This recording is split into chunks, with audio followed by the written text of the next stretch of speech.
Friends, नमस्ते। आप सबका स्वागत है आपके अपने चैनल कथा साहित्य दर्पण में, जहां पर इस समय हम सुन रहे हैं मुंशी प्रेमचंद्र जी की महत्वपूर्ण कहानी नशा।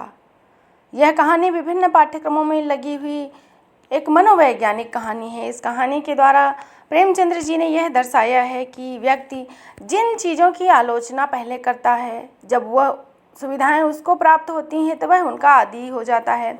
यानी कि आलोचना तभी तक होती है जब तक वह चीज़ें खुद के पास ना हो। जब स्वयं के पास वह चीज़ें होती हैं तो वह जिनकी आलोचना करता है उनसे ज़्यादा उन चीज़ों में लिप्त रहता है। यह एक युवक के माध्यम से कही गई कहानी है जिसमें व्यक्ति के मानव मन को बहुत अच्छे से दर्शाया गया है। मुंशी प्रेमचंद्र जी, जो कि हिंदी साहित्य के पुरोधा, एक युग के जन्मदाता, नवाब राय और धनपत राय के नाम से जाने जाते थे। सोजे वतन नामक उनका जो कहानी संग्रह है, वह जब्त होने के बाद उनके मित्र दया नारायण निगम ने उनको एक नया नाम दिया, प्रेमचंद्र, जो कि हिंदी साहित्य में अमर हो गया।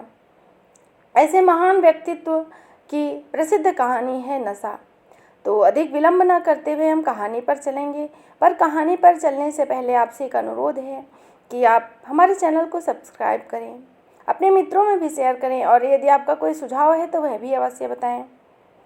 और हमारे चैनल पर बहुत महत्वपूर्ण कहानियों उपन्यासों का संकलन है, तो आप उन्हें भी अवश्य सुनें। आइए चलते हैं कहानी पर। ईश्वरी एक बड़े जमींदार का लड़का था और मैं एक गरीब क्लर्क का, जिसके पास मेहनत मजदूरी के सिवा और कोई जायदाद न थी। हम दोनों में परस्पर बहसें होती रहती थी।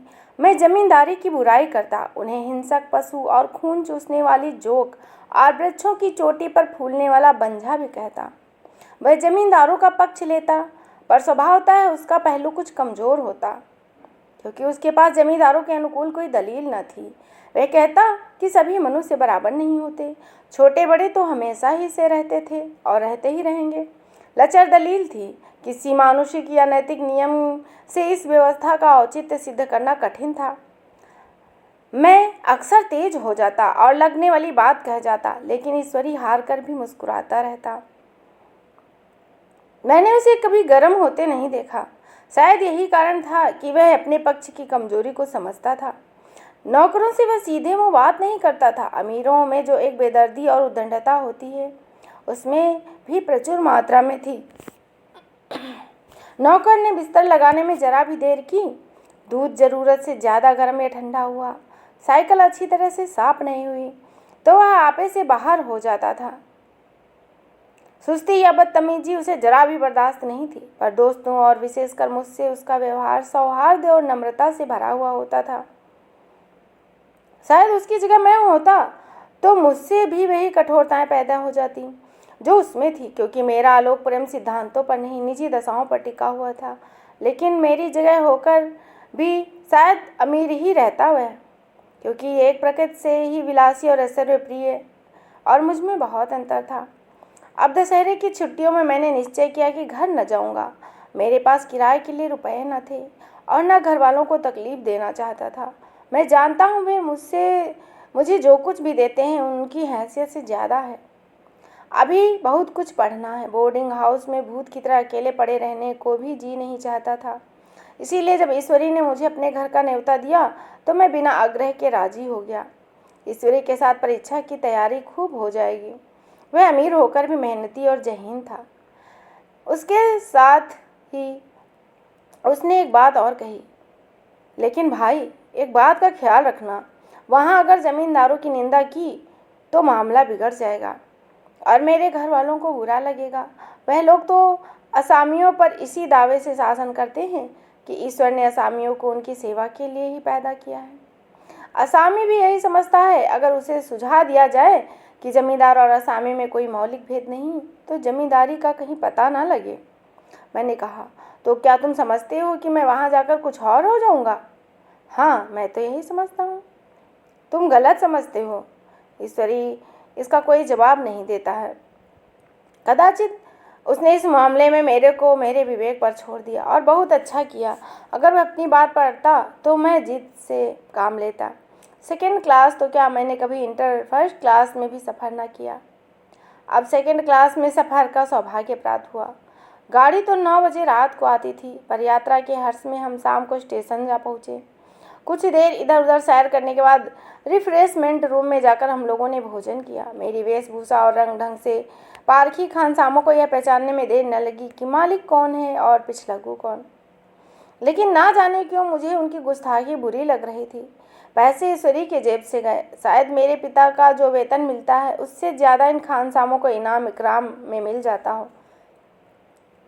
एक अठन्नी तो चलते समय ईश्वरी ने दे ही दी, फिर भी मैं उन सबों पर उसी तत्परता और विनय की अपेक्षा करता था जिससे वे ईश्वरी की सेवा कर रहे थे। ईश्वरी के हुक्म पर सब के सब दौड़ते हैं, लेकिन मैं कोई चीज़ मांगता हूँ तो उतना उत्साह नहीं दिखाते। मुझे भोजन में कुछ स्वाद न मिला। यह भेद मेरे ध्यान को संपूर्ण रूप से अपनी ओर खींचे हुए था। गाड़ी आई, हम दोनों सवार हुए। खानसामों ने ईश्वरी को सलाम किया और मेरी ओर देखा भी नहीं। ईश्वरी ने कहा, कितने तमीज़दार हैं ये सब, एक हमारे नौकर हैं, कोई काम ढंग से नहीं करते। मैंने खट्टे मन से कहा, इसी तरह अगर तुम अपने नौकरों को भी 8 आने रोज इनाम दिया करो तो शायद इनसे ज़्यादा तमीज़दार हो जाए। तो क्या तुम समझते हो यह सब केवल इनाम के लालच से इतना अदब करते हैं? जी नहीं, कदापि नहीं। तमीज़ और अदब तो इनके रक्त में मिल गया है। गाड़ी चली। डाक थी। प्रयाग से चली तो प्रतापगढ़ जाकर रुकी। एक आदमी ने हमारा कमरा खोला। मैं तुरंत चिल्ला उठा, दूसरा दर्जा है, सेकंड क्लास। उस मुसाफिर ने डिब्बे के अंदर आकर मेरी ओर एक विचित्र उपेक्षा की दृष्टि से देखकर कहा, जी हाँ, इनका सेवक इतना समझता है, और बीच वाले बर्थ पर बैठ गया। मुझे कितनी लज्जा आई, कह नहीं सकता। भोर होते होते हम लोग मुरादाबाद पहुँचे। स्टेशन पर कोई आदमी हमारा स्वागत करने के लिए खड़ा था। 2 भद्र पुरुष थे, 5 बेगारों ने हमारा लगेज उठाया। दोनों भद्र पुरुष पीछे पीछे चले। एक मुसलमान था, रियासत अली, दूसरा ब्राह्मण था, राम हरख। दोनों ने मेरी ओर अपरिचित नेत्रों से देखा, मानो कह रहे हो, तुम कौवे होकर हंस के साथ कैसे? रियासत अली ने ईश्वरी से पूछा, यह बाबू साहब क्या आपके साथ पढ़ते हैं? ईश्वरी ने जवाब दिया, हाँ, साथ पढ़ते भी हैं और साथ रहते भी हैं। यूँ कहिए कि आप ही की बदौलत मैं इलाहाबाद में पढ़ा हुआ हूँ, नहीं तो कब का लखनऊ चला आया होता। अब कि मैं इन्हें घसीट लाया। इनके घर से भी कई तार आ चुके थे, मगर मैंने इनकारी जवाब दिलवा दिए। आखिरी तार तो अर्जेंट था, जिसकी फीस 4 आने प्रति शब्द है, पर यहाँ से भी उनका इनकारी जवाब ही गया। दोनों सज्जनों ने मेरी ओर चकित नेत्रों से देखा, आतंकित हो जाने की चेष्टा करते जान पड़े। रियासत अली ने अर्धशंका के स्वर में कहा, लेकिन आप बड़े सादे लिबास में रहते हैं। ईश्वरी ने शंका निवारण की, महात्मा गांधी के भक्त हैं साहब, खद्दर के सिवा कुछ नहीं पहनते, पुराने सारे कपड़े जला डाले। यूँ कहो कि राजा हैं। 2.5 लाख सालाना की रियासत है, पर आपकी सूरत देखो तो मालूम पड़ेगा कि अभी अनाथालय से पकड़ कर आए हैं। राम हरख बोले, अमीरों का ऐसा स्वभाव बहुत कम देखने में आता है, कोई भांप ही नहीं सकता। रियासत अली ने समर्थन किया, आपने महाराजा चांगली को तो देखा, दांतों तले लोग उंगली दबाते हैं। एक गाढ़े की मिर्जई और चमरौधे जूते पहनकर बाजारों में घूमा करते थे। सुनते हैं एक बेगार में पकड़े गए थे और उन्हीं ने 10 लाख से कॉलेज खुलवाया। मैं मन में कटा जा रहा था, पर ना जाने क्या बात थी कि यह सफ़ेद झूठ उस वक्त मुझे हास्यास्पद न जान पड़ा। उसके प्रत्येक वाक्य के साथ मानो मैं उस कल्पित वैभव के समीपतर आ रहा था। मैं सहसवार नहीं हूँ। हाँ, लड़कपन में कई बार लद्दू घोड़ों पर सवार जरूर हुआ हूँ। यहाँ देखा तो 2 कला रास घोड़े हमारे लिए तैयार खड़े थे। मेरी तो जान ही निकल गई। सवार तो हुआ, पर बोटियाँ काँप रही थी। मैंने चेहरे पर सिकन न पड़ने दिया। घोड़े को ईश्वरी ने पीछे डाल दिया। खैरियत तो यह हुई कि ईश्वरी ने घोड़े को तेज न किया, वरना शायद मैं हाथ पैर तुड़वा कर लौटता। संभव है ईश्वरी ने समझ लिया हो कि यह कितने पानी में है। ईश्वरी का घर क्या था? किला था। इमाम बाड़े का सा फाटक, द्वार पर पहरेदार टहलता हुआ, नौकरों का कोई हिसाब नहीं। एक हाथी बंधा हुआ था। ईश्वरी ने अपने पिता, चाचा, ताऊ आदि सबसे मेरा परिचय कराया, और उसी अतिशयोक्ति के साथ ऐसी हवा बांधी कि कुछ न पूछिए। नौकर चाकर ही नहीं, घर के सारे लोग भी मेरा सम्मान करने लगे। देहात के जमींदार, लाखों का मुनाफा, मगर पुलिस कांस्टेबल को अफसर समझने वाले कई महाशय तो मुझे हुजूर हुजूर कहने लगे। जब जरा एकांत हुआ, मैंने ईश्वरी से कहा, तुम बहुत शैतान हो यार, मेरी मिट्टी क्यों पलीत कर रहे हो? ईश्वरी ने दृढ़ मुस्कान के साथ कहा, इन गधों के सामने यह चाल जरूरी थी, वरना सीधे मुंह नहीं बोलते। जरा देर के बाद नाई हमारे पांव दबाने आया। कुंवर स्टेशन से आए हैं, थक गए होंगे। ईश्वरी ने मेरी ओर इशारा करके कहा, पहले कुंवर साहब के पांव दबा। मैं चारपाई पर लेटा हुआ था। मेरे जीवन में ऐसा शायद ही पहली बार हुआ हो कि किसी ने मेरे पांव दबाए हों। मैं इसे अमीरों के चोचले रईसों का गधापन और बड़े आदमियों की मुटमरीदी और जाने क्या क्या कहता था। ईश्वरी का परिहास भी किया करता था, और आज मैं पतोड़ों का रईस बनने का स्वांग भर रहा हूँ। इतने में 10 बज गए। पुरानी सभ्यता के लोग थे। नई रोशनी अभी केवल पहाड़ की चोटी तक ही पहुंची थी। अंदर से भोजन का बुलावा आया। हम स्नान करने चले गए। मैं हमेशा अपनी धोती खुद छांट लिया करता हूँ, मगर यहाँ मैंने ईश्वरी की ही भांति अपनी धोती भी छोड़ दी। अपने हाथों अपनी धोती छांटते शर्म आ रही थी। अंदर भोजन करने चले। हॉस्टल में जूते पहने मेज पर जा डटते थे। यहाँ पाँव धोना आवश्यक था। कहार पानी लिए खड़ा था। ईश्वरी ने पाँव बढ़ा दिए। कहार ने उसके पाँव धोए। मैंने भी पाँव बढ़ा दिए। कहार ने मेरे भी पाँव धोए। मेरा यह विचार ना जाने कहाँ चला गया कि किसी से पाँव नहीं धुलवाना चाहिए। सोचा था वहाँ देहात में एकाग्र होकर खूब पढ़ेंगे, पर यहाँ तो सारा दिन सैर सपाटे में ही कट जाता है। कहीं नदी में बजरे की सैर कर रहे हैं, कहीं मछलियों या चिड़ियों का शिकार खेल रहे हैं, कहीं पहलवानों की कुश्ती देख रहे हैं, तो कहीं शतरंज पर जमे हैं। ईश्वरी खूब अंडे मंगवाता और कमरे में स्टोव पर आमलेट बनाते। नौकरों का एक जत्था हमेशा घेरे रहता। अपने हाथ पाँव हिलाने की कोई ज़रूरत नहीं थी, केवल जबान हिला देना काफ़ी है। नहाने बैठो तो आदमी नहलाने को हाजिर, लेटो तो आदमी पंखा झलने को खड़े। मैं महात्मा गांधी का कुंवर चेला मशहूर था। भीतर से बाहर तक मेरी धाक थी। नाश्ते में जरा भी देर ना होने पाए, कहीं कुंवर साहब नाराज ना हो जाएं। बिछावन ठीक समय पर लग जाए, कुंवर साहब के सोने का समय आ गया है। मैं ईश्वरी से भी ज़्यादा नाजुक मिजाज बन गया, या बनने पर मजबूर किया गया था। ईश्वरी अपने हाथ से बिस्तर बिछा ले, लेकिन कुंवर मेहमान अपने हाथ से कैसे बिछावन बिछा सकते हैं? उनकी महानता में बट्टा न लग जाएगा। एक दिन सचमुच यही बात हो गई। ईश्वरी घर में था। शायद अपनी माता से कुछ बातचीत करने में देर हो गई। यहाँ 10 बज गए। मेरी आंखें नींद से झपक रही थी, मगर बिस्तर कैसे लगाऊं? कुंवर जो ठहरा। 11:30 बजे महरा आया।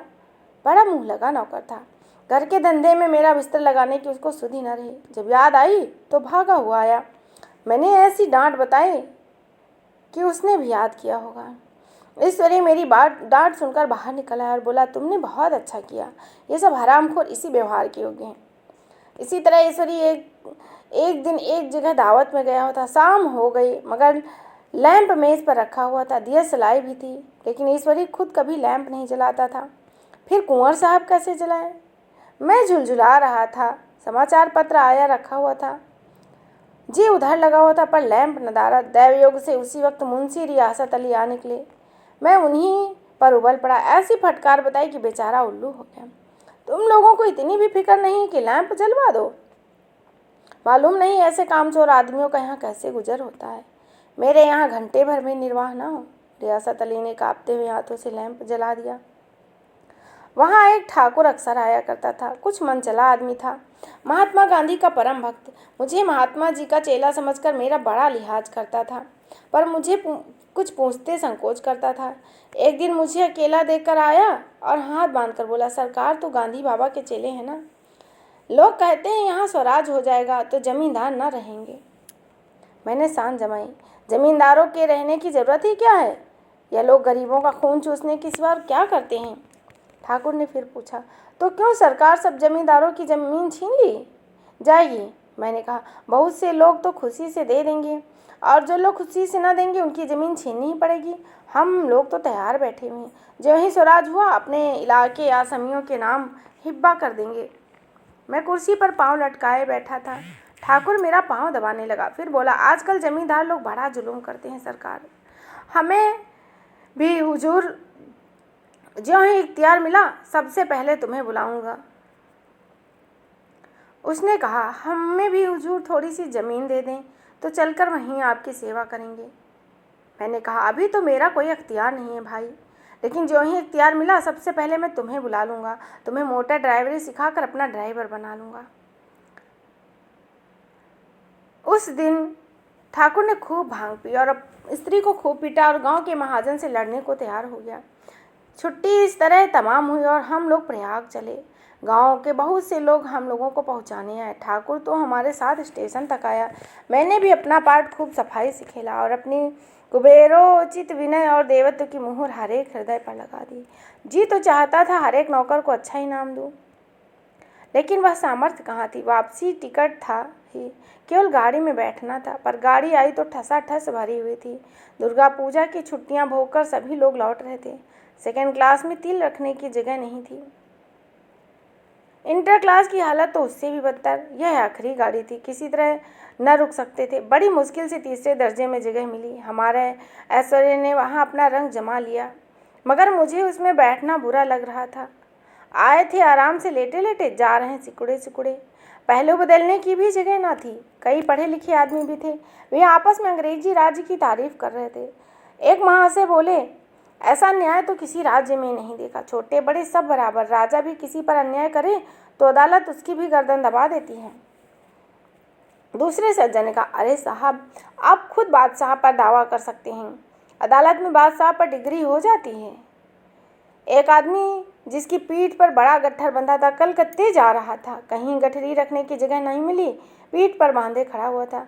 इससे बेचैन होकर बार बार द्वार पर खड़ा हो जाता। मैं द्वार के पास ही बैठा।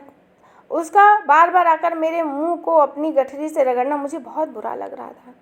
एक तो हवा यूं ही कम थी, दूसरे उस गंवार का आकर मेरे मुंह पर खड़ा हो जाना मुझे बार बार मेरा गला दबाना लगता था। मैं कुछ देर तो जब्त किए बैठा रहा। एकाएक मुझे क्रोध आ गया। मैंने उसे पकड़कर पीछे ढकेल दिया और 2 तमाचे जोर से लगाए। उसने आंखें निकाल कर कहा, क्यों मारते हो बाबूजी? हमने भी किराया दिया है। मैंने उठकर 2-3 तमाचे और जड़ दिए। गाड़ी में तूफान आ गया। चारों ओर से मुझ पर बौछार पड़ने लगी। अगर इतने ही नाजुक मिजाज हो तो अव्वल दर्जे में क्यों नहीं बैठे? कोई बड़ा आदमी होगा तो अपने घर का होगा। मुझे इस तरह मारते दिखा तो क्या कसूर किया था बेचारे ने? गाड़ी में सांस लेने की जगह नहीं थी। खिड़की पर जरा सांस लेने को खड़ा हो गया तो उस पर इतना क्रोध? अमीर होकर क्या आदमी को अपनी इंसानियत खो देना चाहिए? यह भी अंग्रेजी राज्य है जिसका आप बखान कर रहे थे, एक ग्रामीण बोला। दफ्तरन माँ घुसन तो पावत नहीं, उस पर इतना मिजाज? ईश्वरी ने कहा, what an idiot you are Veer. Veer, तुम कितने मूर्ख हो। और मेरा नशा अब कुछ कुछ उतरता हुआ मालूम हो रहा था। तो इस तरह हमने सुना मुंशी प्रेमचंद्र जी के द्वारा लिखा उनकी प्रसिद्ध कहानी नशा। एक मनोवैज्ञानिक तथ्य को लेकर यह कहानी लिखी गई, जिसमें इस कहानी से यह पता चलता है कि कोई कितना भी व्यक्ति हो, अमीरी का नशा उसको चढ़ भी जाता है। और सिद्धांत और नैतिकता केवल कहने की बातें होती हैं। जब व्यक्ति के पास पैसा हो तो ऐश्वर्य भोगना वो सबसे प्रथम बात समझता है, और एक साधारण मनुष्य सोचता भी यही है। तो पुनः हम आपके समक्ष आएंगे एक नए तथ्य के साथ। तब तक के लिए धन्यवाद और पढ़ते रहिए। और यदि आपका कोई सुझाव है तो कमेंट के माध्यम से आप हमें अवश्य बताएं। पुनः आपके समक्ष फिर भेंट होगी। तब तक के लिए जय हिंद, जय हिंदी।